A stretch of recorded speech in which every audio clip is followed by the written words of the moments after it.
All right, what the heck are we doing today? Questions on PA4. I'm getting lots of email questions. Should it be able to handle ellipses and multiple explanations? Yeah, those should all be effectively ignored. So if you say hello dot dot dot by exclamation exclamation exclamation, right? So this is the start of a phrase. This is not a punctuation, not a punctuation, not a punctuation. Here's a punctuation. So this is your first phrase. So you take that and you put it in your dictionary, etc. Now you're looking for the beginning of a phrase. It's something that's not a punctuation, not a space. So it should ignore this, ignore this, ignore this, ignore the space. Here's something not a punctuation, not a space. That's the start of your second phrase. Eat all of that up, ignore the punctuation, and so on. So it'll effectively ignore dot, dot, dot. Yeah? What if you have a phrase that, let's say it's hello and then like 5 spaces, then by, then a punctuation? Do we keep all those spaces? You keep all those spaces, yeah. As part of the phrase? So if it's hello, bunch of spaces, by exclamation mark, that's your phrase according to the definition. Just in case anyone has something as random as my case, does anyone have a blank printed value? Yeah, this is a fairly common occurrence. So when you print your dictionary at the end, sometimes you find you have an entry or multiple entries that are completely blank. And sometimes they're counted 0 times or 1 or sometimes multiple times. And that can come from a few different places. One is being off by 1 on an index. Another is maybe doing something when you get to EOF, somehow treating that as a phrase or an end of phrase and throwing in something that's blank. But it's probably a small issue in the code, but it does pop up sometimes. I'm seeing a few sources of difficulty occurring multiple times. So one thing I see some people doing is trying to read the entire file into an array, right? They just keep calling fgets and they keep copying the input into new entries in an array, and that's not what you want to do, okay? A perfectly valid input file might be something that contains hello 10,000 times and then contains by 1,000,000 times and then cool another 2,000 times. And if you process this file, you'd like your output to be something like by cool hello, and by is 1,000,000 and hello is 2,000 or 10,000 and cool is 2,000, right? And your program should not choke on that, right? Now if you read your file and you try to throw it into a big array before you do anything else, you're going to run out of memory, right? The reason that we've worked out the algorithm the way we have is because if you process as you read in 5 characters. It's hello, you throw it in your dictionary, you skip over the punctuation, the new line, you start reading, you read 5 characters, take that, compare it to your dictionary, you've seen it before, you bump up the count to 2, right? You never need any more memory than your total dictionary, which is 1,000 by 201, and some temporary phrases, which are 201 characters each. Doesn't matter if you have over 1,000,000 lines of text in your file, right? You're processing it as you read, you don't have to store everything in memory. Okay. If you've already got everything working, but you're storing it all in memory, it's going to cost you a few points, right? But it's not worth deleting all your code and switching majors or something. So if it's already working, keep that copy. And if you don't get a different version working, right, submit what you got. You got most of the points. But the optimal way is not to store everything in memory up front, right? Also, don't try to read an entire line at once. Process character by character, because your input file might look like this.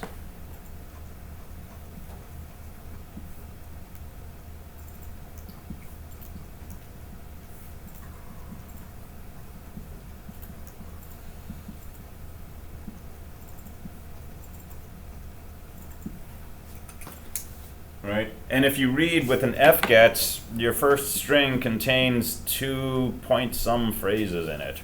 It contains hello, it contains bye, and it contains part of a third phrase which says this is a test. And so you can march through your string and you can pick out this and store it in your dictionary, and march through and pick out bye and store it, and then read this, and then you have to do another fgets and see that that's not the end of a phrase. So you got to put that together with this trailing part from this fgets, and then do another fgets and pick up the and do another fgets and pick up test, and put those 4 pieces together to get your this is a test phrase, process that, and then pick up the rest of this string that you got, and you're just doing a lot more work than you need to, right? If you read character by character, you go H-E-L-L-O, you're tacking those onto an array, you get to the period, you're done, you've got your phrase. And now you do exactly the same thing. You skip the stuff that's punctuations or space, you find the start of a phrase, you read it, you copy it to your phrase, you get to the end of the phrase, put in an alternator, there's your phrase. And it doesn't matter if this is in the middle of a line or if it's split up over multiple lines, because getCar just keeps getting you the next character. And if you do your super duper getCar, right, the fact that this is a new line is no different from if you had simply said this is a test, because those new lines got turned into spaces.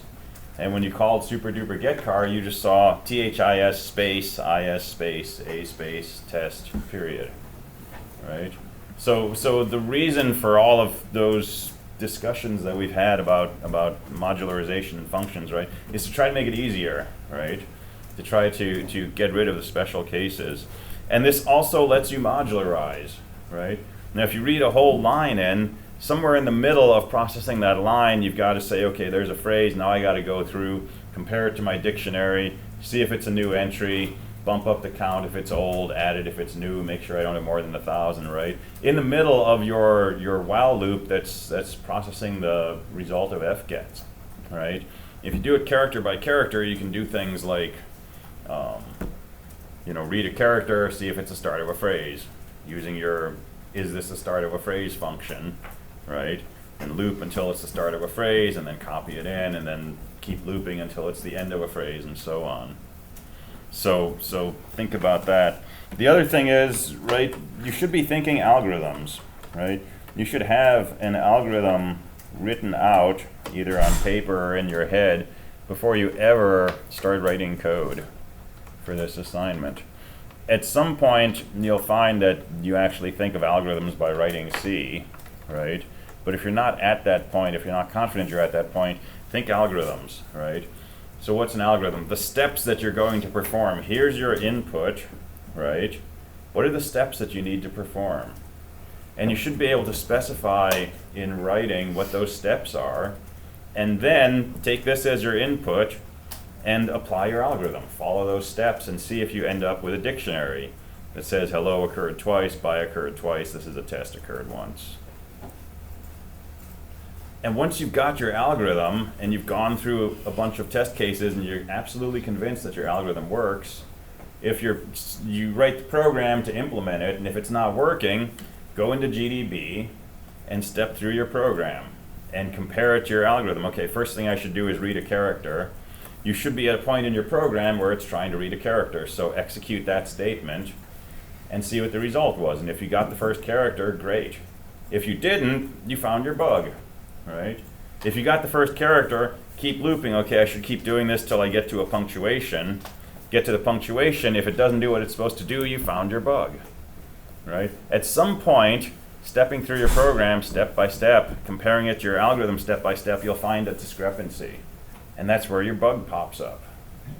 And then you go into your code, you figure out why it's not doing what your algorithm said it should do, you change it, you recompile, and you start over from the beginning. Right? You run from the start and you go through the whole process again, right? It can be time consuming, but the more you do this, the faster it gets. And the better you get to know your program, and by the 50th or 100th iteration of this, I guarantee it's going to be a really fast process. And by the end of an assignment, typically, you've got one bug, you can sort of see it in your brain sometimes and say, oh, I got to go do this, right? But it's a slow, painstaking process in the beginning, right? There's other ways to do this. You can trial and error. You can keep changing things until it seems to work, and so on and so forth. Those are not going to get you as high quality a solution, though.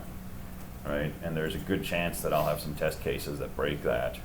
And you really want to feel when you're done with an assignment, ideally, that you absolutely understand all the code and you're really, really sure that this code is correct, right? As opposed to, don't breathe on it the wrong way or it might break, right?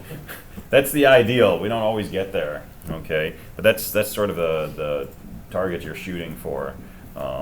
And the more you have an algorithm written out that you can work from and that you believe in, and you're comparing the code to that algorithm instead of just looking for the correct output, right? The more certain you're going to be that your code is doing the right thing in all cases. Does that make sense? All right, I don't know how I got on that, but with that in mind, other questions on PA4? Yeah. How do you want us to turn it in terms of building? If you give me a make file, that would be awesome, but I'm not going to require it. I don't know why, I guess because I didn't.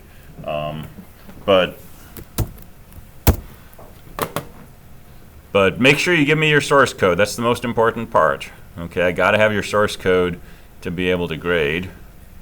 And if you give me an executable, I'll ignore it because I'm going to build it myself.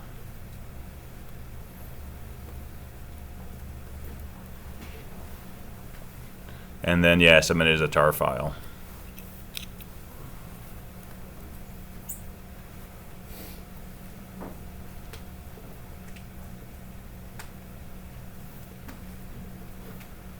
I don't have a network connection, do I?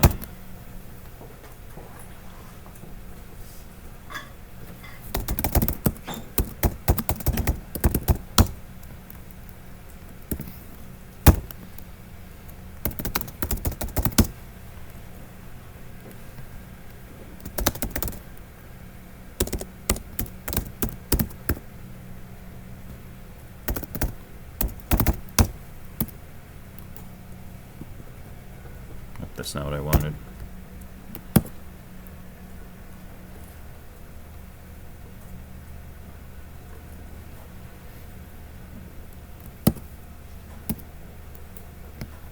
All right, so there's a test file.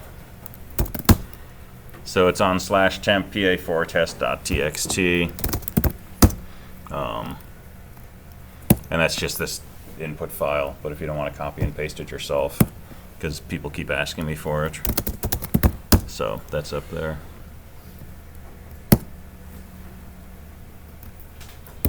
All right, other questions? So I think I'm done with ODPs for the course. Yeah, but we'll hit them with a vengeance in 222. Okay.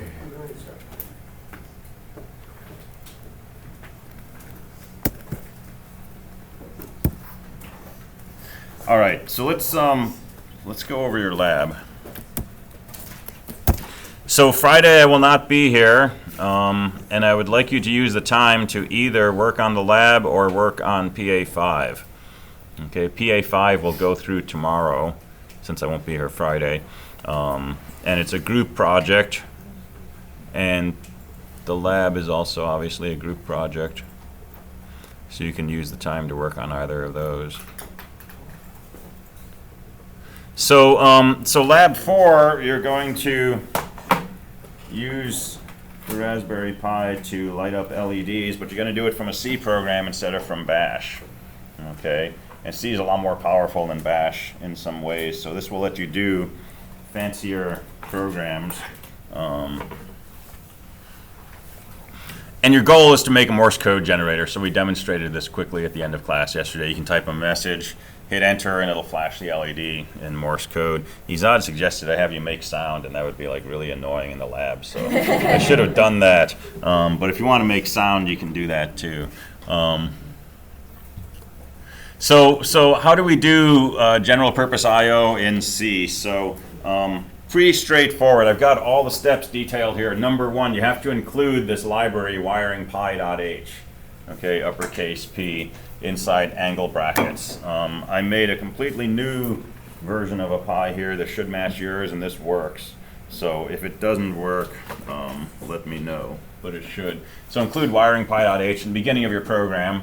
You have to know which pins we're going to use, and we're going to keep using GPIO4 which is pin 16 on this. So starting from 2 over there, pin 16 is GPIO 4, pin 14 is ground. So same setup we've been using. In the beginning of your program, your main program, you have to call wiring pi setup once. Okay, I don't know what that does, but it does something that you need to do. And then if you want to use, say, GPIO4 as an output, one time you have to call pin mode, give it the pin number, which is 4, and specify output, uppercase.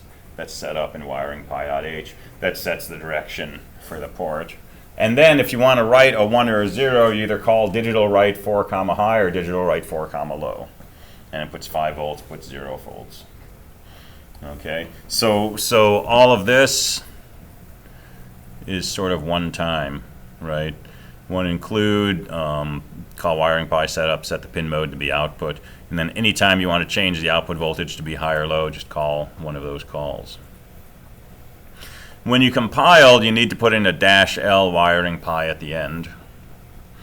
And if you do -standard equals C99, it just lets you do a few extra things, like you can say for parentheses integer I equals 0.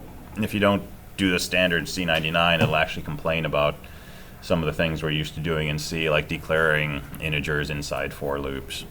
So you can put that in, but you definitely need this, because that tells it where to find things like wiring pi setup and pin mode. To execute your program, you need to run as a super user, so you have to say sudo space and then the name of your executable program. Okay, if you just say /lab4, it'll say you don't have permission or you don't have privileges or something, so you got to run as the super user. So sudo should work, and it should just ask for, if it asks for a password, it's just raspberry, assuming you haven't changed your login password for Pi, but whatever the password for Pi is. So wiring the circuit is exactly the same as we've been doing. Pin 14 is ground, pin 16 is GPIO4. Put in a 1K resistor and connect the ground part of your LED to 14, the other part to 16. So you have two experiments. Experiment 1 is a hello world. It's just blinking the LED from a C program. Basically turn the LED on by doing digital write high, wait for half a second, turn it low, wait for half a second, and just loop forever. Okay, experiment 2 is Morse code.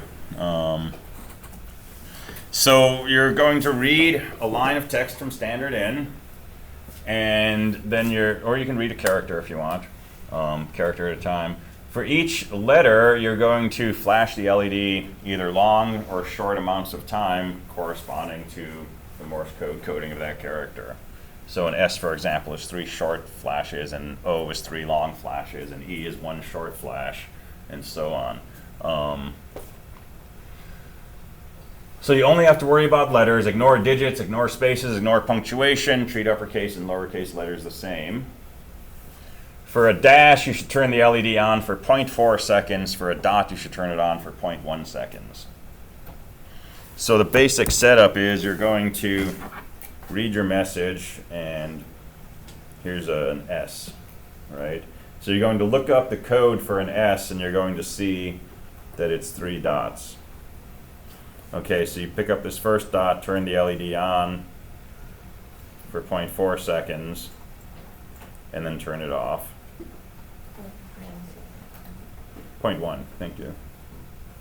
And then you pick up the next dot, you turn it on for 0.1, turn it off. Pick up the next dot, turn it on for 0.1, turn it off. If you have a dash, you turn it on for 0.4 and turn it off.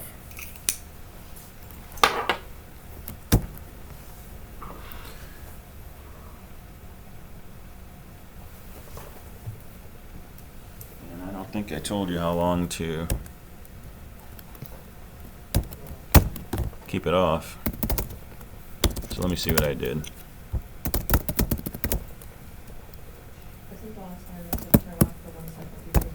That's between each letter, but how about between each dot or dash? Same time? Uh, Same time as the dot or dash? On? I don't think so. I did something and it came out looking really good, so let me see what I did. And then I'll update the assignment.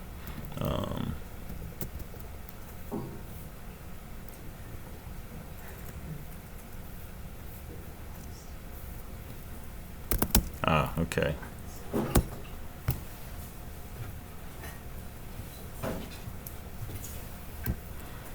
So I'll have to update the assignment, but this off time should be 0.4. All right, so turn it on for either 0.1 or 0.4, depending on whether it's a dot or a dash, and then turn it off for 0.4. And then do the next dot or dash on for 0.1 or 0.4, turn it off for 0.4. And at the end of the letter, turn it off for 1 second. So I'll add that to the written assignment. Wait 1 second between each letter. That's the basic setup. Okay. So some details and hints that will help you with this. There's a command called usleep. It takes a number and it waits that many microseconds. So if you want to wait for half a second, you can say usleep 500,000. If you want to wait for 0.4 seconds, you can say usleep 400,000. If you want to wait for 0.1 seconds, you can say usleep 100,000. Okay. To use this, you need to include unistandard.h, and you'll get some warnings from the compiler. For some reason, I don't know why, but just ignore them. Okay.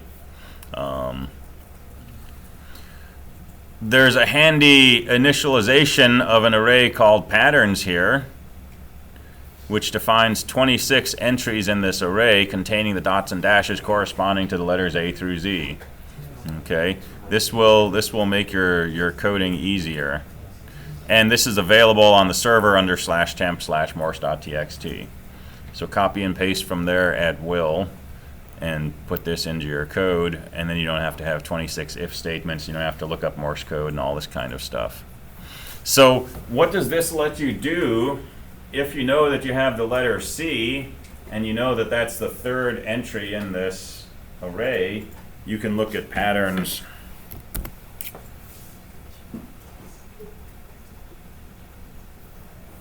bracket 2, and that's a string corresponding to the dot dash pattern for the letter C.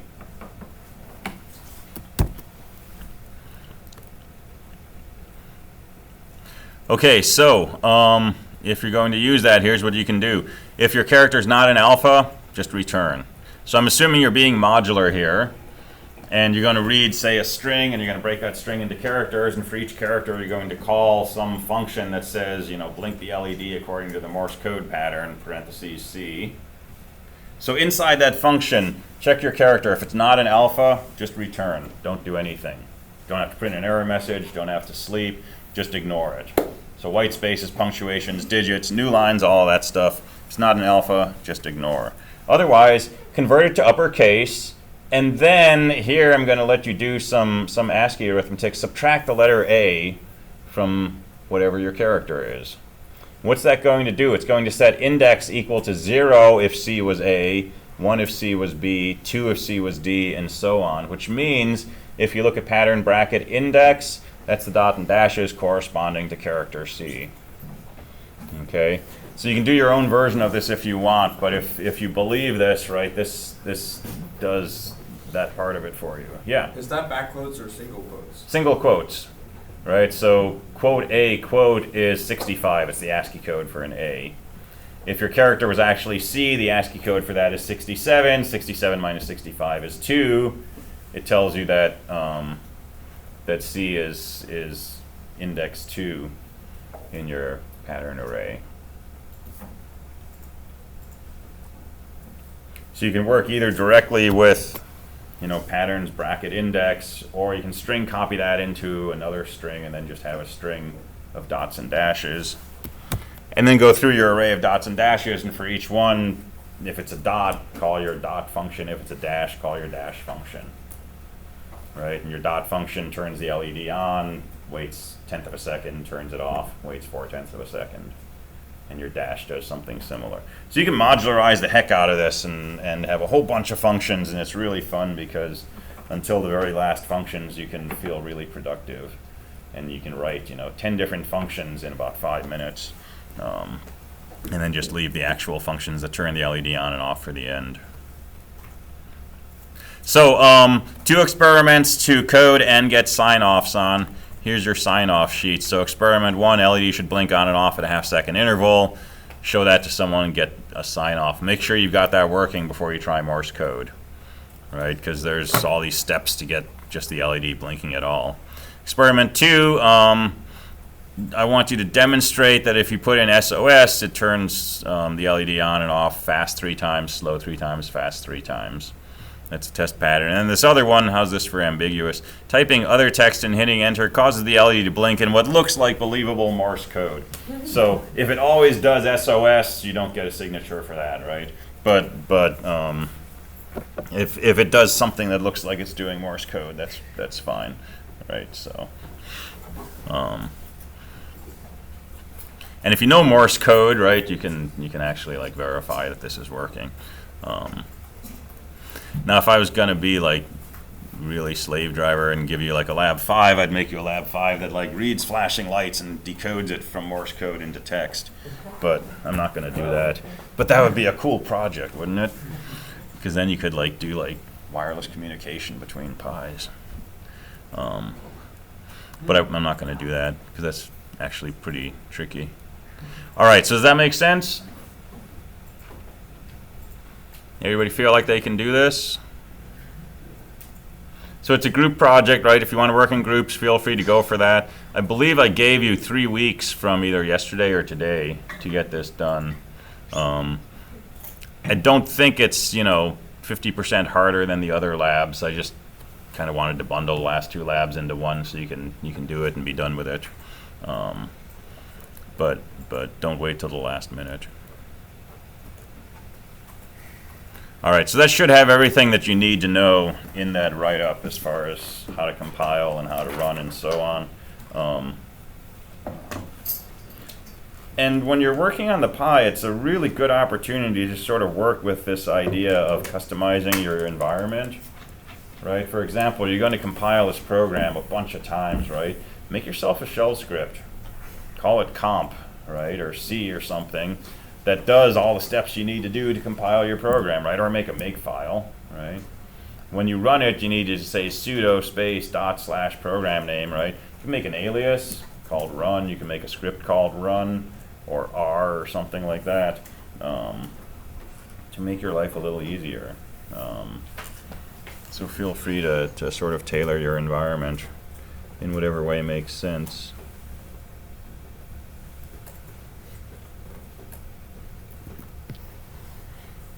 All right, any other questions?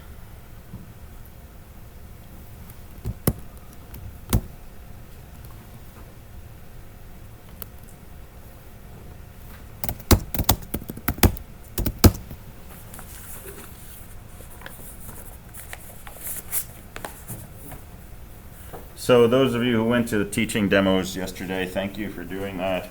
I have the sign-in sheets. There's one more demo tomorrow, and then after I get the sign-in for that, I'll put in all the extra credit points, so those won't show up till the weekend probably, or next week. Yeah?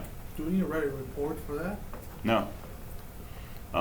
Did they hand out like a one-page thing for you to fill in? That's all that you needed to There were do. like, Oh, this is there where Becky- was one page, and then there's one where you signed your name. And so for the first one, I didn't know where like I wrote out my name, and the second one was the sign. Okay.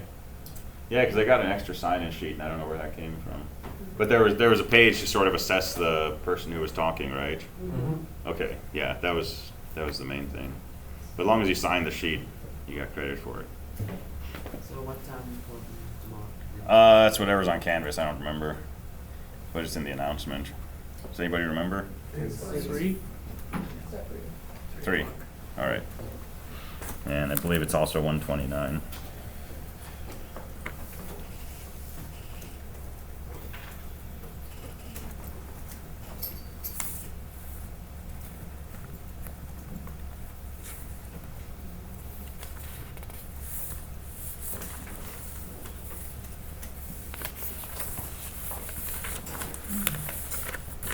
All right.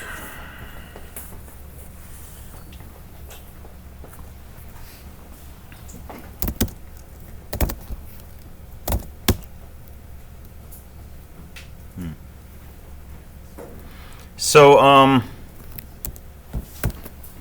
let's pick up a few more things from Bash. Inside a Bash script, you can do the following. You can say command. And we know if we say command less than file, it reads from a file, right?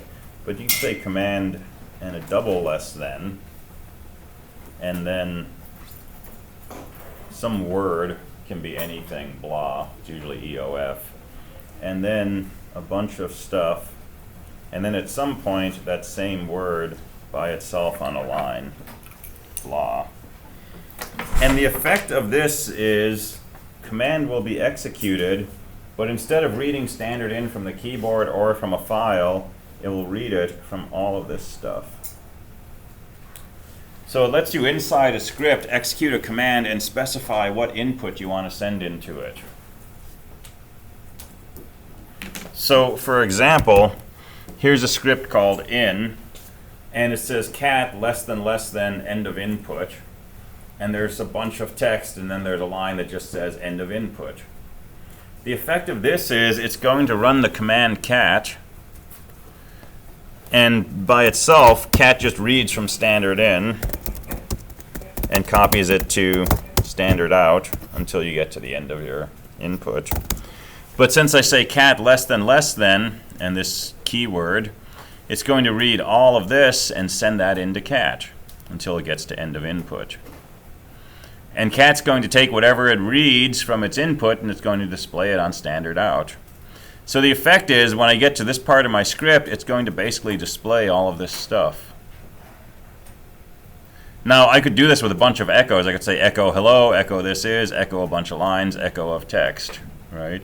But this is a different way that we can go ahead and embed a bunch of things we want to display inside a script. And then when it gets to end of input, that says, okay, that's the end of what I'm feeding to the cat command exits, and then it'll say goodbye. So if I do that, right, it's just a way to generate a bunch of text. There's this binary calculator program which lets us do calculations, right? So if we wanted to embed that inside a script, we could do BC less than, let's just do EOF. And I can say 23 times 46, 222 plus 1,000, and then end a file. Right, and so it runs the BC command and it feeds those things as input to it, and it generates the output. So that's useful sometimes, right? As opposed to having to create a file outside that has these lines inside and then feeding that in. So it lets you specify input from inside your script.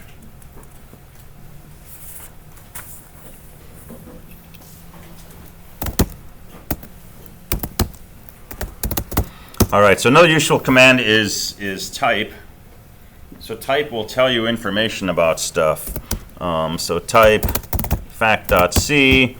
Fact.c is /fact.c. Type fact says fact is /fact. So if I say fact, this is what it sees, /fact. But if I say type cat, right, cat is /bin/cat, it tells me it's hashed. We'll talk about hashing another day, but basically hashing is a way so that when I say cat, it doesn't actually have to look in all these directories to find out where cat is. It's figured it out once and it's saved that information. If I say type read, it says read is a shell built in. So when you say read X, it's not running a program from /bin. It's using something that's built into the shell.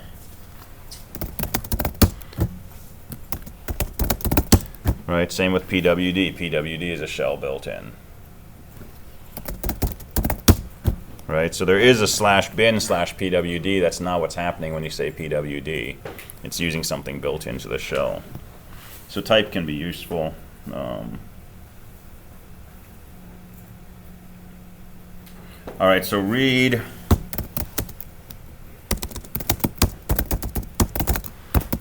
We know what read does, right? Read -n number lets you type in that many characters, and then it comes back immediately. So if I type in A, B, C, D, E, as soon as I hit that E, it's done, and X is equal to that. Why did you have to force stop read PWD? Why did it just? Why did I what? Why do you have to force stop read PWD? Why isn't that just like a you hit it and it's done kind of thing? That would have worked too, but it wasn't what I meant, so I control C. I was confused if there was just like some weird little No, piggy bash thing. you can hit an enter and it does the usual thing. But I think when I first learned computers, I wasn't supposed to be using them, so I was kind of paranoid, and I got really good at using Control C in case I did something that wasn't supposed to happen. I was just like, bam, so I probably dream about Control Cs. So you know about read-p.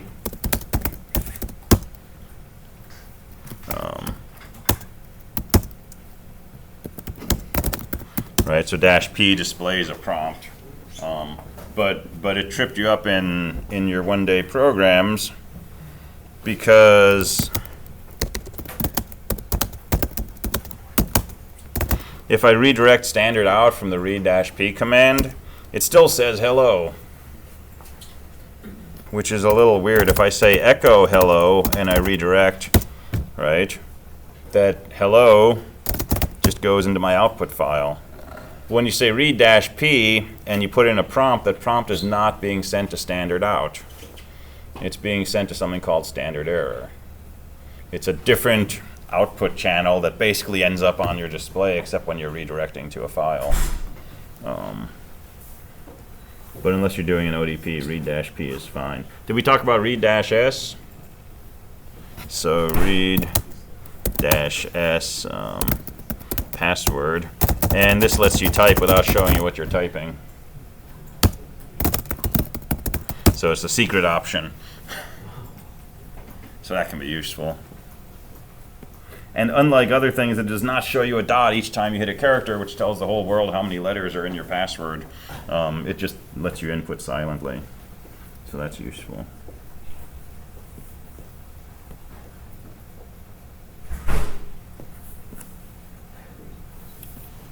All right. A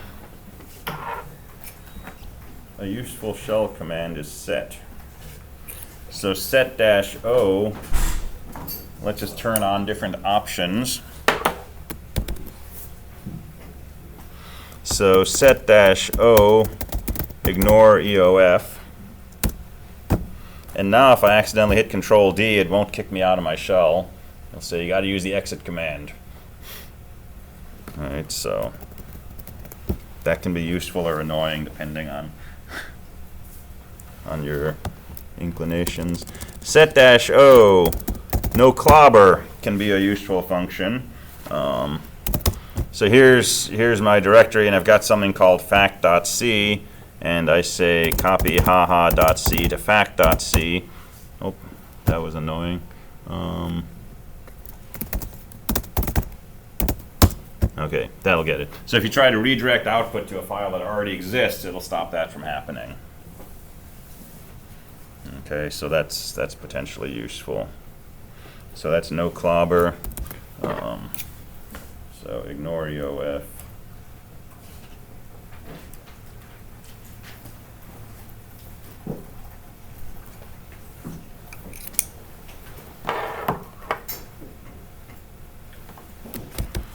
So here's one you'll love.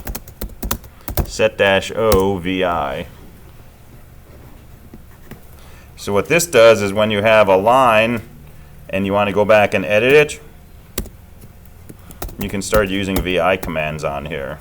So I can say insert a bunch of stuff, and I can say W to go forward, and I can say DW to delete a word, and I can come back and I can change word to haha. So if you really love VI and you can't get enough of VI, you can actually use VI commands when you're editing a line that you've already typed in. Right? I used to think that was really cool, and I set it up on all my logins, and it's really annoying to me because I always forget that it's VI, and you know what happens if you forget you're in VI? You end up like making gibberish, but it's an option. So set-o VI. And there's other options you can set. You can look at the man page for bash and see. what they are. And now I got VI set up, so I'm just gonna like start a new shell. All right. Another useful command is time. So time, followed by the name of a command, runs that command. So I can say time fact, and it runs the command, and then it tells me how much time it took. So the fact command took a millisecond of real time, a millisecond of user time, and no system time. So I can time sleep 5, and it'll sleep for 5 seconds, and finish the command.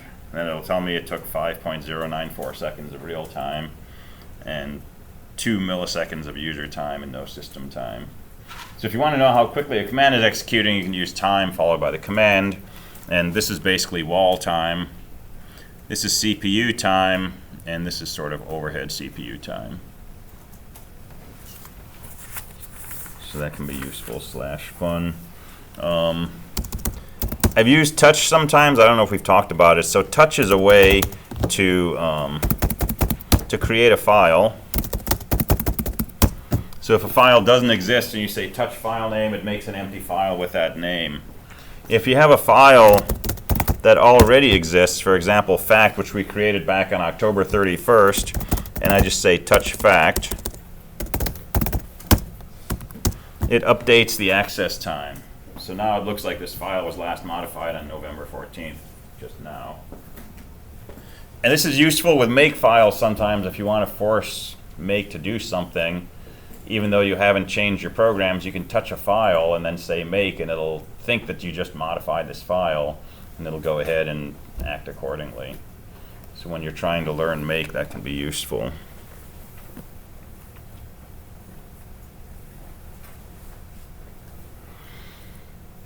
Oh, I got 90 seconds left. Let me just mention. So you notice, it came out with a permission of 664. So read write for user and group, and read only for the world. So there's a command umask. This is a bash command. If I say something like umask 000, and I touch that came out with a default permission of 666. Now if I say umask 111, and I touch that came out, oh, still 666. Oh, I didn't expect that. Oh, sure.